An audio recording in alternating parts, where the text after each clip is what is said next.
Hi, my name is Heather Feather. I'm the owner of Rare Bird Medicine.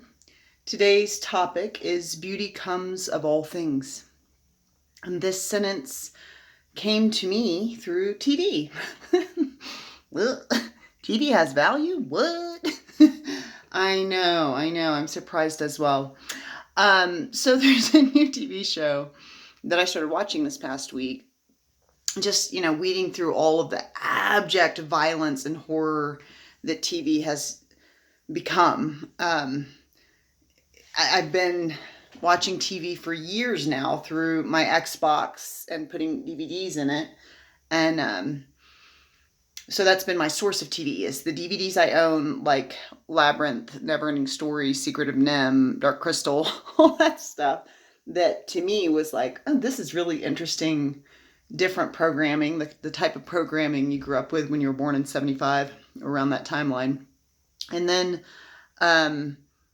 whatever DVDs I was getting from the library and could put in my Xbox, and then eventually the libraries closed due to the pandemic. So that's been my source of TV for a long, long time. And now that I have this new source of TV, and so many of them, Netflix, Hulu, Prime TV, Gaia TV, all these variations of television now.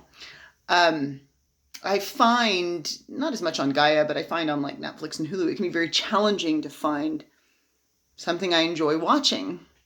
Like Matt Groening's Disenchantment is a good show. I find occasionally these shows that are like, okay, that was really beautiful or well written or interesting or thought provoking. But Surviving Death was certainly not only one of those, but it is a show that specifically addresses a topic that has been a major running theme my whole life.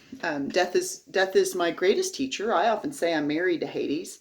I ask Hades sometimes, like, I'm 45. If you want to let go of my hand, I maybe want to marry life now for the latter half.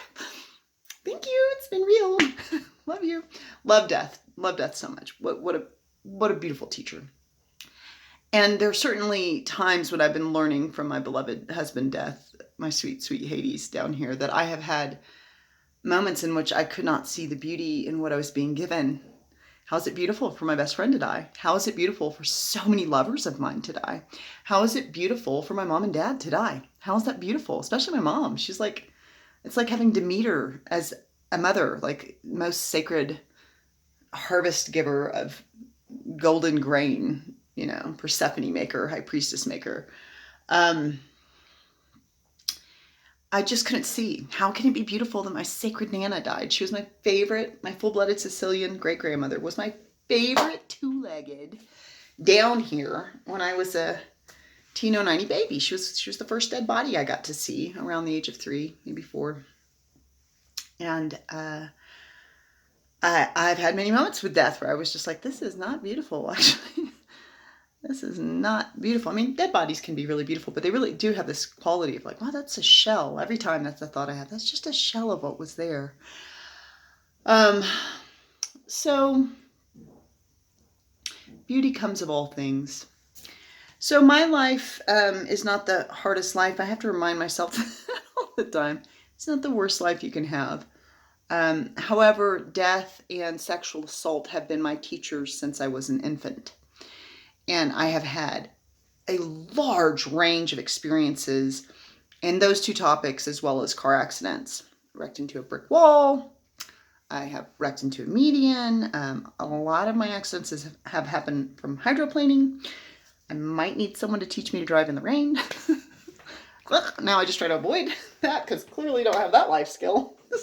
Lots of hydroplaning in this life. Fun. Just spin out and wrecking stuff. But those 3 teachers alone, that's not, all of the shadow, false evidence appearing real, separation-based teachers that I've had that would have me take a look at that topic of fear or the variations that shadow teacher appears here at Earth School. Always has, always will. Always has, always will. There's a lot of great teachers asking us to embrace shadow, and really important work to do because it's going to be here and you're going to face it. And you can go through really happy moments, really happy years. it'll always circle back as a teacher in a dichotomy. This is a dichotomy. This is dualistic realm. It's a polarized realm, up, down, good, bad, right, wrong, left, right. So that teacher is an intense one. I think we can all agree. Definitely is available. I've never met a two-legged that hasn't learned from the false evidence appearing real fear-based separation teacher down here. So what I can say is a lot of my life, because a lot of my life has been spent being valued as a body that can offer another body sex because it wants it, rather than a mind and a heart. And I've had many takers of that. Like, oh, I can take your form because I want sex. And there's no consequence on their end to mentally and emotionally process the experience of being taken from, because they were playing the role of taker. All of those teachers have been really valuable to me, really precious to me. Some of my greatest teachers on an evolving awareness that's ever present in me, that nothing real can be threatened, nothing unreal exists. Herein lies the peace of God. That's A Course in Miracles. That's A Course in Miracles summed up in 3 sentences. So you might chop up my body into little bitty bits, which that hasn't happened yet, but there's lots of opportunity down here for Shadow Teacher. You might rape my body. I might wreck it into a brick wall. A body might die that I have to watch and look at and see its deadness. But how is it that beauty can come from such things? And this show, Surviving Death, my beloved best friend contacted me, was like, I'm watching this show. And as soon as my buddy started to say that, I was like, oh my gosh, I got to tell you about this show. But immediately she was like, it's called Surviving Death. And I was like, oh my God, yes. And then immediately quoted from the show, beauty comes of all things. I wrote it on my calendar up there. Beauty comes of all things. And I was like, yes, that really touched me too. And a brief synopsis of that story on the show Surviving Death is a woman who goes into a kayak accident that plummets the kayak down a waterfall, breaks many of the bones in her legs, and she remains underwater without oxygen for 30 minutes, which definitely shouldn't reanimate from that situation, and is dead. And then she has an experience, a near-death experience. There are tons of recordings of near-death experiences, as well as recordings of children talking about reincarnation, all these aspects of the concept, all of these stories of the concept of consciousness existing beyond what we call death. She went through that experience and reanimated her corpse, is what I'll call it, because we call it a near-death experience as if they died. But what is death? What is death if you're still alive today? Did you die? Were you dead? I mean, scientifically, they were dead. There's lots of books on this. 90 Minutes in Heaven, somebody that was dead, flatline, based on our science for 90 minutes, and they're alive today, and they can tell you their experience during that 90 minutes of death. And tons of experiences of people that are dead, and they can tell you the verbatim conversation the doctors had while they were dead based on our science, and they can tell you the tools they use. They can describe the tools. It would look like a toothbrush, and it had little things like a ratchet set, and they're very specifically describing tools that they've never seen before. But all this evidence, there's all this evidence to this quality beyond death. This sweet woman went through this experience and reanimated her corpse, apparently, and is still alive. And then around 10 years later, her son died. Her young son died. And when I say young, late teens, early 20s. But she just cried out, why? Why do I now lose my son? One of the few types of death I have not experienced because I've never had children. But one of the most stressful forms of death that one can experience. We don't anticipate our children going before us in the exiting of this plane. And she very clearly heard, beauty comes of all things. Beauty comes of all things. Beauty comes of all things. So then one might think, how can beauty come of the death of my child? How can beauty come of the death of my mother in a car accident before I'm 25? How can beauty come from my father being in the Brazos River and floating away from my family and never being found again? Just last seen bobbing, unconscious, down there in the Brazos River, and then just gone. Never found his body, MIA to this day. How can beauty come from that? How can beauty come from this cold sore? You know, my vain ego does not want me to post a video of a cold sore in my mouth. Ew, gross. You have herpes on your mouth. Well, tons. We're probably getting closer to half of humanity, like a third or fourth at least, have genital herpes. I don't have STDs, but you know, this is a form of herpes on my mouth. Ew, gross.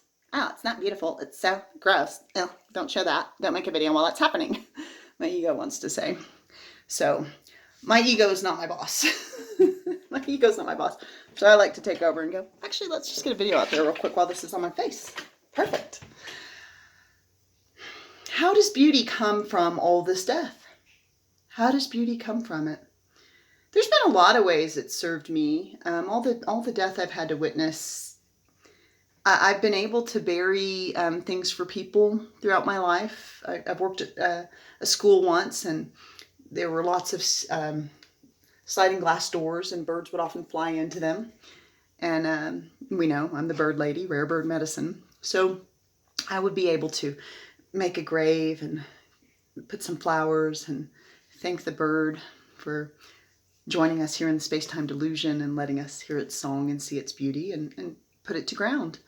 And I've had variations of this, having two cats and what we call predation, which is actually, you know, before two-leggeds were walking around, just called Earth, called Earth and how it operates. But I've had, you know, I've had half of a bird's face with part of their esophagus and just blood and feathers cover my living room floor. So I've seen many variations of death in many different vehicles and vessels of existence. So how can beauty come of that? How can beauty come of my dead great-grandmother that I love so much when I'm a wee babe and I look at her dead body, or my dead grandma I got to witness, or my friend Susie I got to witness? How can beauty come of this death? How can beauty come of these car accidents where I wreck into a brick wall in high school? And how can beauty come of it? And in the assault of the cold sore, how's there beauty there? Well, here's some beauty. I have a cold sore right now, and many of you that watch this video have had them. And you may have felt some secret shame or some reason to blame the self, or to feel ugly thoughts should be awarded to the self because of this experience. However, there are many that are born having cold sores because their parents had this. There are many that are born having cold sores because they were sexually assaulted as a child and they have no memory of it. I was given a download, so I remember my assault that created its own trickle-down effect. But so how beautiful that we can be vulnerable and authentic and tug at the threads of shadow and put them into the light to awaken with all our vulnerability, the beauty and the light of truth, and the fact that there's nothing that can attach itself to my being that will take away from the shining glimmer of light that is the love that lives within, and all of that might. So no, this doesn't take away my beauty. No, if you have some type of STD, that doesn't take away your beauty, and you should not be ashamed. Lots of STDs were placed there, like I said, by pedophiles, and then that memory was deleted from the child as a means to process and move forward with life. So no, you're not to blame for everything, sweet little one. Be ever gentle with you. There's much beauty in being assaulted and your body being used as an object. You learn the depth of content within any given form when you're given that lesson again and again. And you're given great awareness in the world of permanence when you look at something that is viewed as impermanent, like the topic of death. So all of these things, all of these shadow, false evidence appearing real based teachers have been a grace to help me to see that beauty comes in all forms. My question this day to myself and to you is, what have you buried under the rug, deep subterranean within yourself, that you felt is ugly, And can we pull that out and find the beauty this day? Blessed be.